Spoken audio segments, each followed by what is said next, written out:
Hello everyone, my name is Yanar, and in this video, I will try my best to introduce you to Puppeteer library. In this video, I will talk about what Puppeteer is, the person who invented this library and what was the reason behind it, what kind of problems does it solve, what you should know beforehand to use this tool, how can you install it, and an example usage of Puppeteer. Without further ado, let's get started. What is Puppeteer? Puppeteer is a node library which provides a high-level API to control Chrome or Chromium, which is over the DevTools protocol. The DevTools protocol allows for tools to instrument, inspect, debug, and profile Chrome, Chromium, and other Blink-based browsers. Other than Google Chrome, popular Blink-based browsers are Microsoft Edge, Opera, and Brave. Firefox and Safari are not Blink-based, therefore we cannot use Puppeteer on those browsers. The person who programmed this library is Matthias Binance. Matthias is a Belgian JavaScript developer who currently works at Chrome DevTools. I added a little fun fact. While researching him, I found out that he is referred to as the JavaScript Whisperer in the Chrome developer's author's profile. The reason why he developed this library is that he wanted to automate most things people are manually doing in the browser, so it would be less errand work for us on the internet. Which problems does Puppeteer solve? With Puppeteer, you can generate screenshots of PDFs or web pages, generate pre-rendered content like server-side rendering. You can automate form submissions, UI testing, and keyboard inputs. Like for example, with Puppeteer, you can automate a login to Facebook. You can create an up-to-date automated testing environment. You can capture a timeline trace of your sites and spot the performance issues. And last but not least, you can test cron exceptions. Is there any prior knowledge required in order to use Puppeteer? Absolutely not. However, depending on your project, having a basic JavaScript or NodeScript knowledge is good to have. Let's install the Puppeteer library for our project in Studio Code. I'm going to run the command in the terminal. npm I Puppeteer. And after I press enter, the library is going to be downloaded and I will be able to use it. Since I have it downloaded already, this command is going to check for any update, and if it can't find any, it will display that my current version is up to date. This installation process usually takes 3 to 5 minutes depending on your internet, so go grab yourself a cup of coffee while it's downloading. Once it's installed, we can start working with it. For this example, I'm going to use the screenshot of a web page feature of the library, and I'm going to use it on my Discord bot, which I'm currently working on.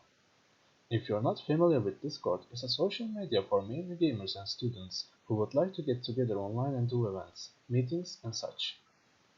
I have currently a bot that has no features on it, so let's give him some program. Well, first things first. I need a web page that I want to take a screenshot of. For this, I'm going to visit motd.today. motd.today.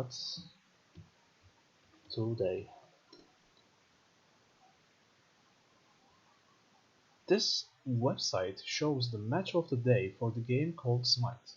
In Smite, every 24 hours there is a new game mode to play, and I want to be able to find out which game mode is there going to be without going in-game or searching manually on the internet. Let me show you the code first. Currently, this is a simple program that has necessary code for our Discord bot to run properly. As you can see, it imports the Discord library. This is the Discord library stuff that we don't care for this video. This is the bot startup. We can think of this as a constructor method in Java programming, so it's easier to think that way. It's basically constructs our bots startup. This method's purpose is to respond if a user types the command in the chat, so it's our reply function. And this is the login that we need to do for logging our bots into Discord. that we don't care for this video. Um, Now we need to import the library in our code. How do we do that? We basically type const puppeteer equals require Puppeteer. Now we have added Puppeteer in our code. Well done.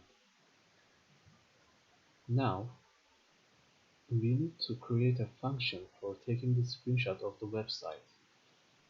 Let's go over here and type asynchronous async function script product URL, which is going to be a string. Okay, let's keep typing.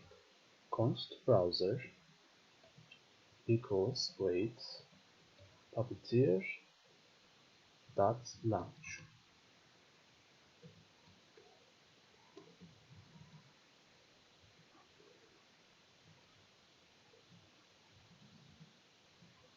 Wait for Puppeteer to start. Then const page equals wait browser dot new page. Wait for browser to open up a new page. Then await page screenshot and then path it to motd.png. Take the screenshot and create a PNG file with it, and then await browser.close. Close the browser since we are done with it. Okay, it's looking good so far. And we need to add a something here, little something. It's called message channel send. We will send files in the chat that are named this. What this will do is that this will take the motd.png that we just took and then send it in the channel. It's like a reply. Okay, awesome. Before we run our code, we need to add script product in our constructor method over here so that once we run the code, it will produce the PNG that we need. Over here we type script product, the URL of the website. In this case it is https://motd.today. Okay, I'm looking if we need anything else, but it looks like we are fine. Let's save this and then run the code. It's running, we need to wait, and then we see that our bot is currently working and motd.png is now ready. We go over to Discord and type $motd, and we see that it's a white screen and nothing else. How is that possible? Let's look at the website that we are trying to take the screenshot of. As you can see, this website is waiting for information at first, then displaying what game modes are available for each day. So, how can we fix this issue?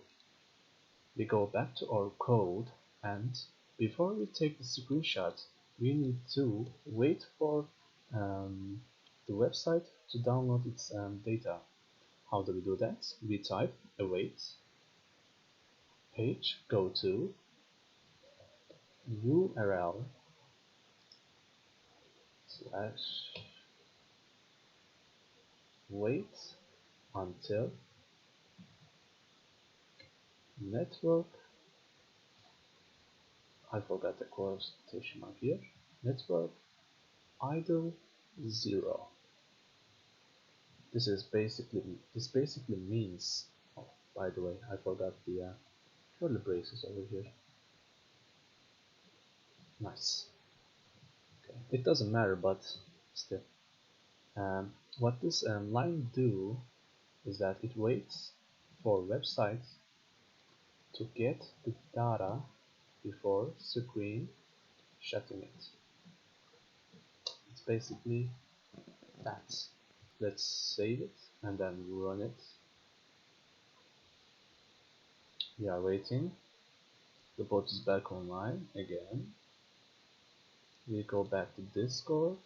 This was the previous command, and we see that motd.png is ready to go.